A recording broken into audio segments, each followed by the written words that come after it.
여러분 안녕하십니까? 오늘 이 시간에는 평양 주재 러시아 대사관 직원들과 가족들의 전격적인 평양 철수 작전의 미스테리, 또 이것이 향후 미국 그리고 남북 관계에 미칠 영향, 이에 대해서 제가 좀 말씀드리자 합니다.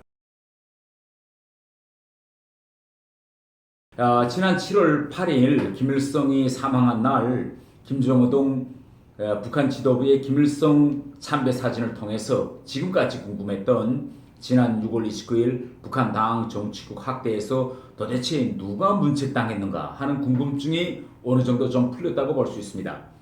사진을 통해서 우리가 확인한 바에 의하면 정치국 학대회에서 북한군 최고 수뇌들인 당 정치국 상무위원회 이병철과 또 군 총참모장 박병천이 계급이 하향 강등되고 국방상 김종관이 해임되고 그 자리에 사회안전상 이영길이 임명됐다는 것이 확인됐습니다. 이렇게 북한 군부의 최고 수장 이 3인방이 다 이제 한 등급씩 강등되거나 해임됐습니다. 그리고 북한에서 코로나 사업을 이제 방역을 담당했던 당 과학교육부장 최상근과 일부부장이었던 최동명이 해임되었다고 합니다. 그리고 지금 북한의 노동신문 그런 논조들을 보면 이것으로 문책인사가 끝난 것이 아니라 앞으로 한동안 계속 이런 문책인사가 그치지 않고 진행될 거라고 합니다. 한 이 정도면요, 북한에서 2013년 12월 장성택 그 숙청 사건 이후 아마 최대 규모의 그런 강등 해임 문책 인사라고 우리가 볼 수 있습니다. 북한에서 누가 해임되고 또 누가 수청되고 뭐 누가 좌천됐는지 이게 뭐 우리에게 별로 중요한 일은 아닙니다. 그러나 이러한 과정을 통해서 앞으로 이 북한에 조성되어 있는 이러한 공포 분위기가 향후 미북 관계와 또 남북 관계에 미칠 영향, 이런 것은 이제 우리가 좀 짚고 넘어가야 할 이런 이제 문제라고 볼 수 있습니다. 그런데 오늘 이 시간에 제가 여러분들에게 말씀드리자고 하는 것은 이러한 중대차한 문책 인사 사건이 있은 지 3일 후에 7월 2일 평양에서 러시아 주재 북한 대사관 직원들과 가족 84명이 전격적으로 열차로 철수하는 사건이 일어났습니다. 그러면 이걸 어떻게 볼 것이냐라는 겁니다. 러시아 언론들의 보도를 보면 이번에 열차로 러시아 대사관 가족들뿐만 아니라 평양에서 일하던 인도인 4명도 함께 철수했다고 합니다. 이걸 보면 이번 기회에 지금까지 북한에서 빠져나오지 못하고 있다가 나가겠다고 하는 외국인들은 아마 열차로 다 이번에 철수시킨 것 같습니다. 그러면 북한 인사들의 문책성 인사와 열차를 통한 외국인 대거 철수 사건, 이 두 사건이 과연 까마귀 날짜 배 떨어진 것처럼 우연한 일치로 볼 것이냐라는 문제입니다. 저는 일단 결론부터 말씀드리면 이번 외국인들의 그런 철수 형식이 대단히 이례적이고 비상식적이다. 저는 이렇게 봅니다. 왜 제가 이것을 비상식적이라고 이야기하느냐. 우선 지금까지 북한에서 외국인들의 철수 과정을 보면 알 수 있습니다. 지난해 2020년 3월 달에 그때 북한이 코로나 방역 수칙을 강화하면서 평양에 있던 외국인들이 대거 이제 철수했는데 그때 북한은 그들에게 고려 항공 전세기를 내주어서 그들이 비행기를 타고 러시아의 블라디보스토크로 이제 철수하도록 북한이 도와줬습니다. 이번 사건과 관련해서 지난 6월부터 평양 주재 러시아 대사관 가족들이 북한을 집단적으로 철수하려고 한다는 보도가 외신들을 통해서 좀 나왔습니다. 그래서 저는 조만간에 러시아가 북한에 전세기를 보내든지 아니면 북한이 고려 민항기를 대절해 주어서 그들이 북한으로 이제 빠져나갈 수 있도록 이렇게 해줄 것인지, 어쨌든 비행기로 그들이 철수할 것이다 이렇게 생각했습니다. 그런데 뜻밖에도 이번에 북한이 특별 열차를 편성해서 외국인들을 철수시켰습니다.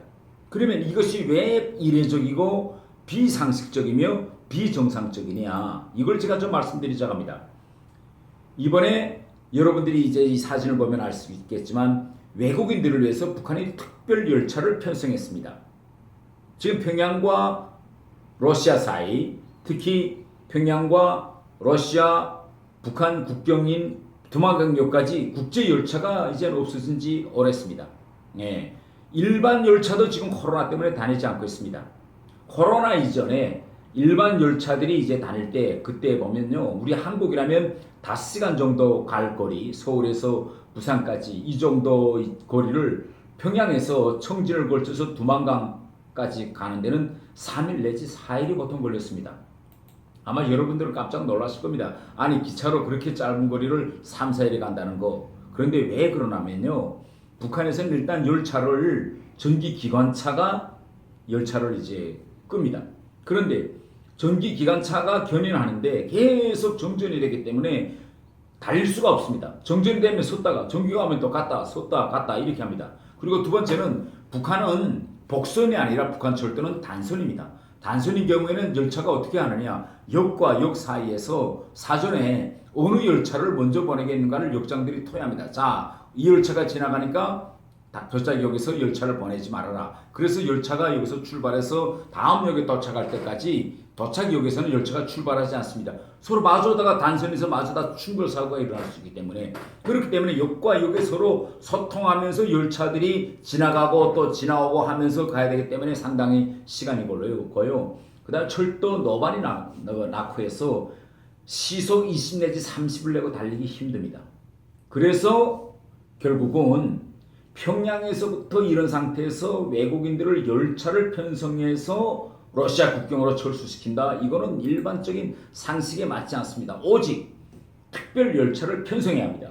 그러면 특별 열차는 뭐에 다를까요? 우선 특별 열차는 기관차 앞, 열차 앞 기관차가 전기 기관차가 아니라 디젤 기관차입니다. 그러면 아니 일반 열차도 디젤 기관차 달면 되지 않냐 이렇게 생각하실 수 있는데, 북한에서 디젤료가 대단히 비쌉니다. 디젤 기관차로 열차를 끄면요 가성비가 맞질 않습니다.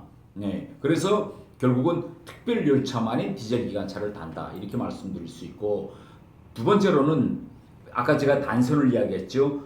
특별 열차인 경우에는 철도 상이 지시를 합니다. 이 열차가 지나가는 모든 역전들은 다 미리 비워두라. 그래서 평양에서 열차가 출발해서 청진을 거쳐 두만강에 도착할 때까지 열차가 서지 않고 계속 달릴 수 있습니다. 미리 다 역들에서 지나갈 수 있게 철길을 비켜놓기 때문에. 예.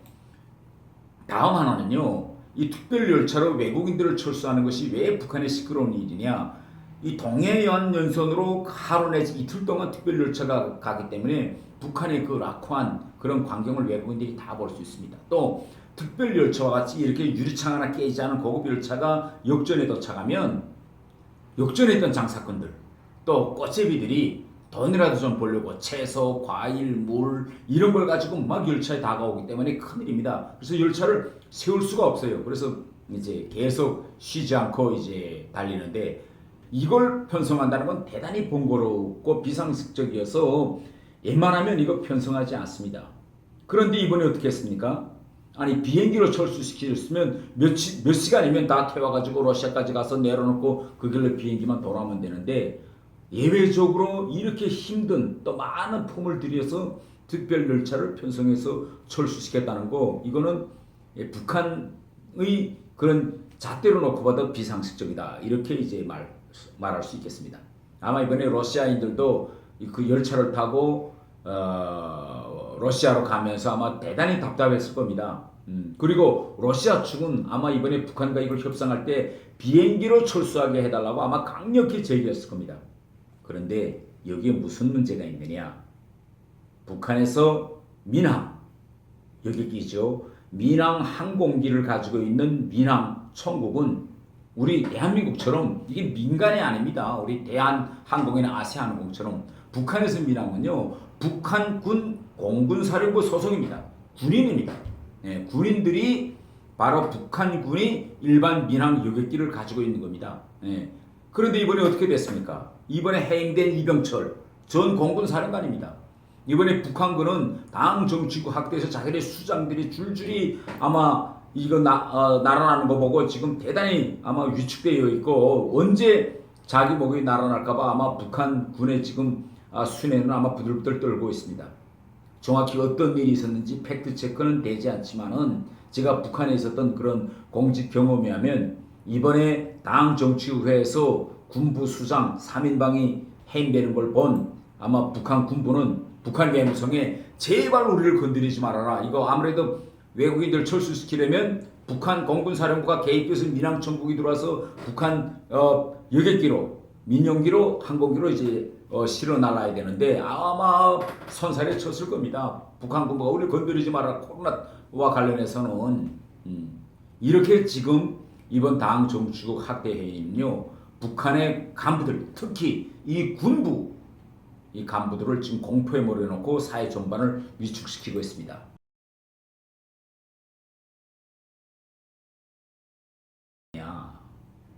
얼마 전에 국정원사나 국가안보전략연구원의 발표를 보니까 북한이 국제 코백스지요. 코백스에서 주겠다던 아스트라제네카 이거 부작용이 있다 이러면서 이제 수용을 거부했고 중국산 백신은 현황에 대한 불신이 있어서 지금 도입을 주저하고 있다고 합니다.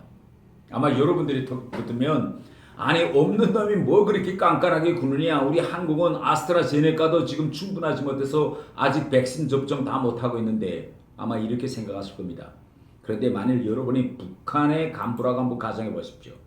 지금 백신 그런 접종에도 불구하고 델타 바이러스에 의해서 지금 코로나 확진자가 급증하고 있는 이러한 세계적인 현실을 보면서 북한에서 감히 누가 김정은에게 목을 내대고 빨리 백신을 들여다가 이거 맞게 하고 이거 국경도 엽시다. 뭐 이렇게 하겠습니까? 지금 이러한 상황에서 누가 이거 미국과 좀 대화하려고 좀 나가겠습니다. 남한과 좀 대화하려 나가겠습니다. 이렇게 하겠습니까?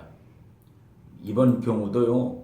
만에 하나 북한 군부에서 민용 항공기를 이용해서 러시아인들을 비롯해서 평양인 외국인들을 싣고 러시아 울라디보스토크까지 비행기로 갔다가 거기서 승조원들 속에서 누가 감염이라도 아마 감염자라도 나온다면 아마 또 이제 북한 이제 군부에 큰 이제 해오리바람 폭풍이 이제 일어날 겁니다.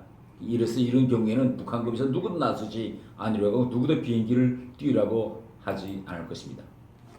그래서 이런 측면에서 우리가 미국 이제 협상이나 남북 관계를 좀 들여다보겠습니다. 현재 지금 우리 정부는 한미연합훈련을 축소해가지고 북한을 좀 대화로 유도해버리는 것 같습니다.